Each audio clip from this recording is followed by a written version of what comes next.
Holly had dreamed of working in medicine since she was young, but in the town where she lived, there was only a nursing school, and she was able to study to become a nurse. She was determined to go to the capital to further study and work.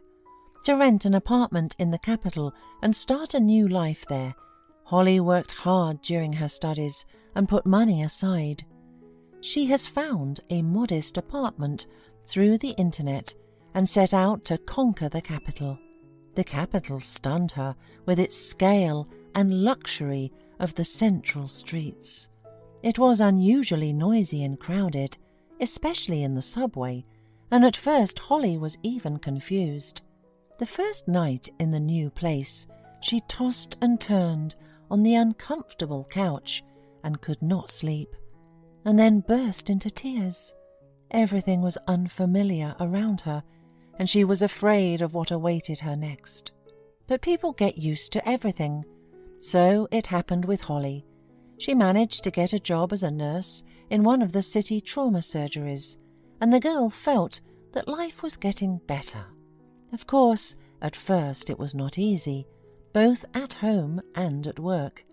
Holly had to carefully allocate the budget, learn saving to have enough money for her apartment and her own needs. In addition, she got a job at the trauma department during the hottest time of the year. The slippery streets, plus the citizens' attraction to outdoor activities in winter, provided a constant stream of traumatized patients. By early spring, it was a little calmer, but May was ahead, and then summer, and an experienced traumatologist said to Holly with a chuckle, "It's too early to relax. Soon the motorcyclists will come." And he was right.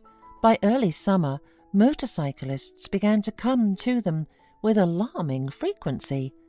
One day, a young, handsome guy named Simon was brought in.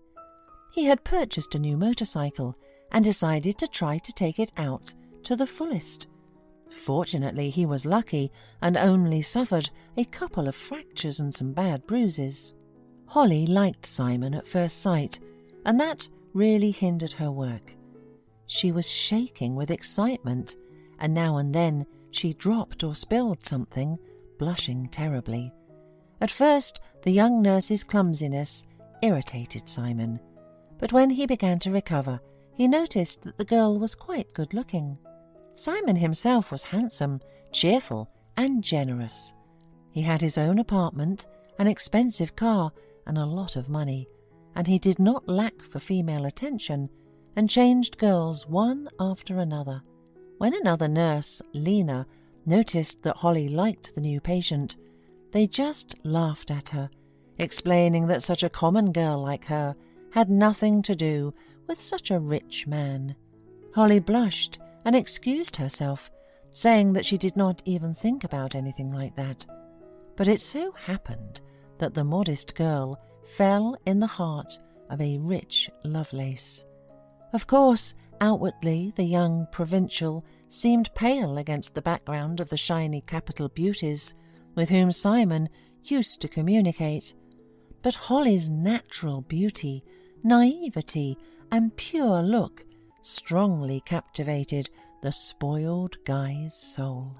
When Simon was discharged, Holly thought that he would forget about her, but he, on the contrary, became very active, constantly texting her, calling and inviting her to go out. Soon, the rumour that Holly was dating a rich man spread throughout the hospital, making Lena even more jealous and angry. "Yes, you're lucky you met such a prince," she grumbled through their teeth at the meeting.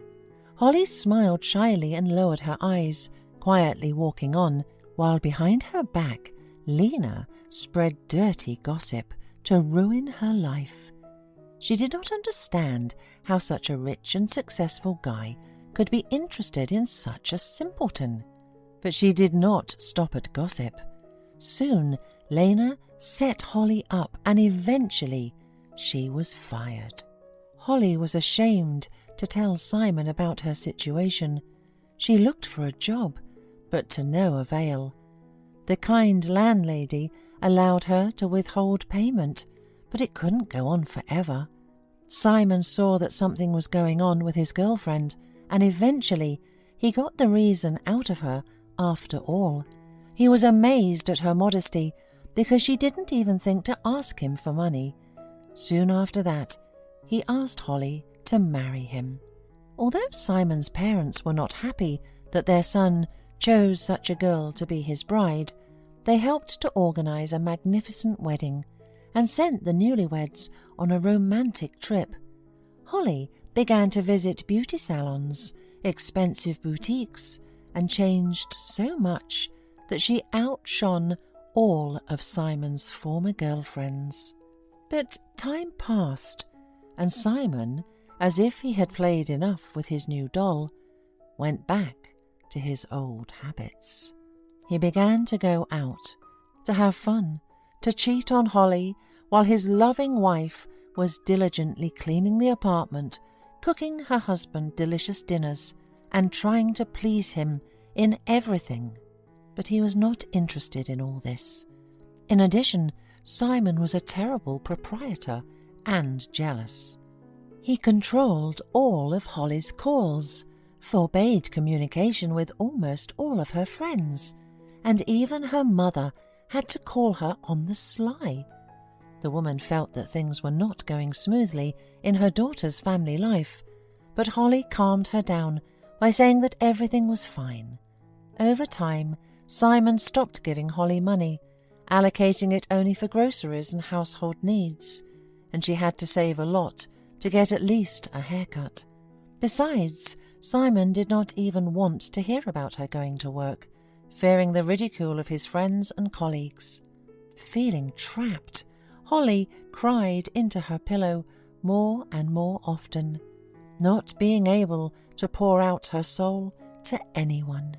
She had only one friend, Norma, the only one who had treated her well in her previous job, but even with her it was rarely possible to communicate, mostly over the phone and when Simon was absent.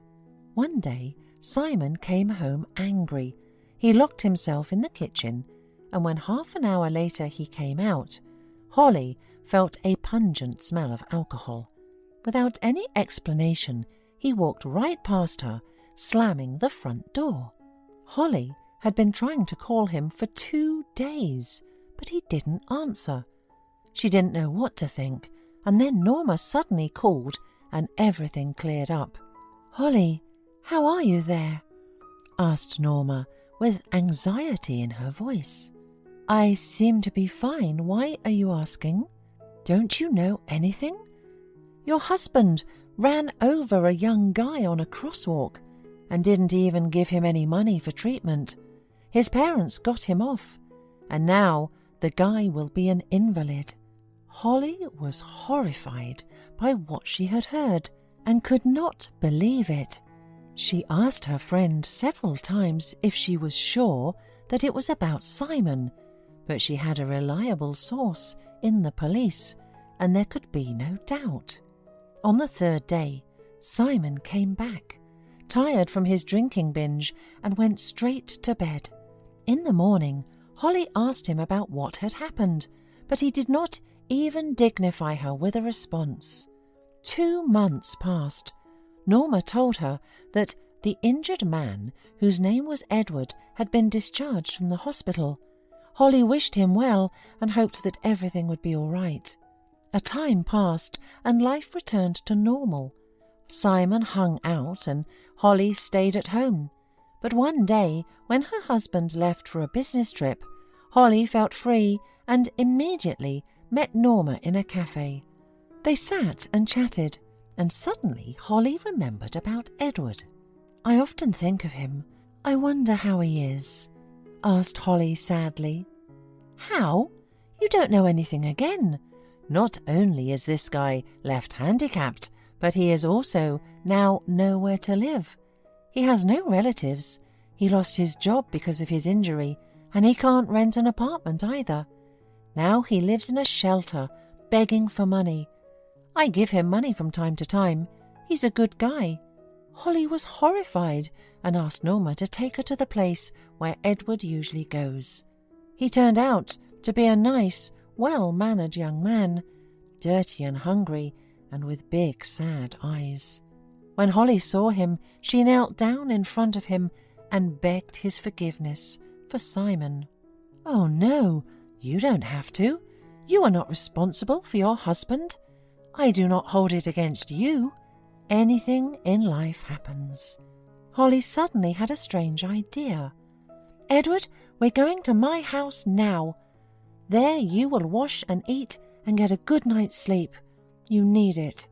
Edward felt uncomfortable and tried to refuse, but seeing how determined the woman was, he decided not to argue. At home, Holly cleaned Edward up, fed him, and changed into Simon's clothes. Then Holly called her mother for advice, and the woman advised her to show Edward to Holly's father's old friend. He was a professor of medicine and was indebted to her now deceased father, and as a man of honour could not refuse help. Holly was so happy that she did not immediately hear the key turn in the lock. Realizing that it was Simon, who for some reason returned 2 days early, the woman prepared herself for a scandal and did not have to wait long. Holly tried to explain that the man was the one who had been run over by Simon, but Simon denied any involvement in the incident and demanded that the homeless man leave the apartment immediately. Holly wanted to call Edward a cab, but then Simon said something that made Holly's face change. "I don't want your lovers taking cab rides at my expense," shouted Simon. "What? I've always been faithful to you, Simon. Unlike you," the girl said slowly, and with those words, she showed a picture on her phone where her naked husband was with some blonde.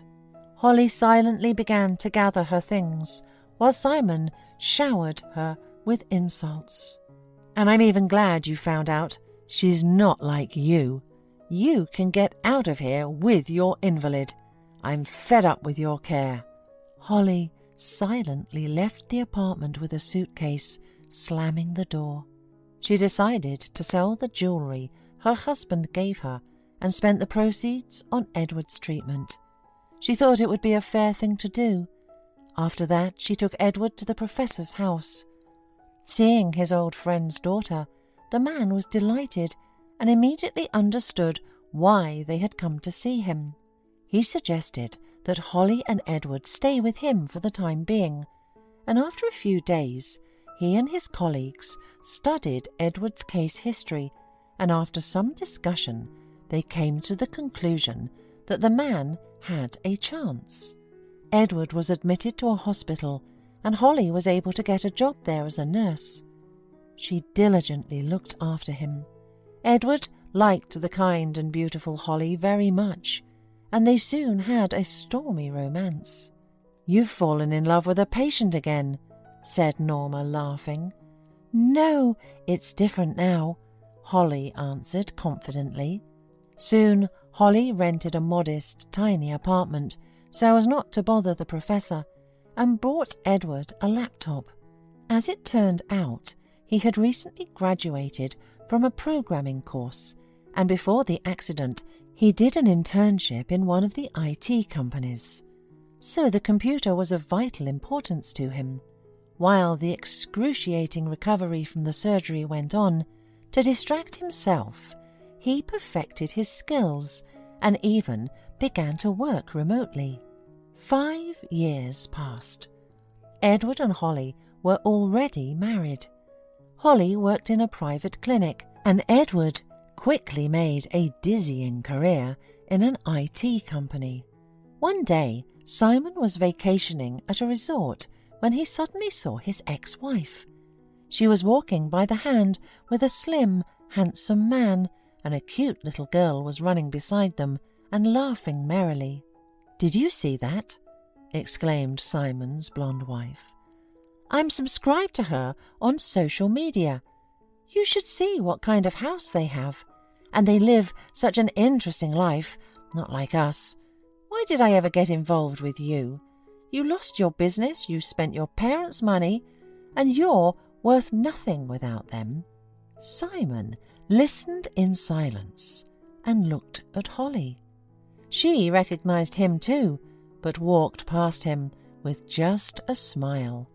No, she did not hold a grudge against her ex-husband, because life itself had put everything in its place.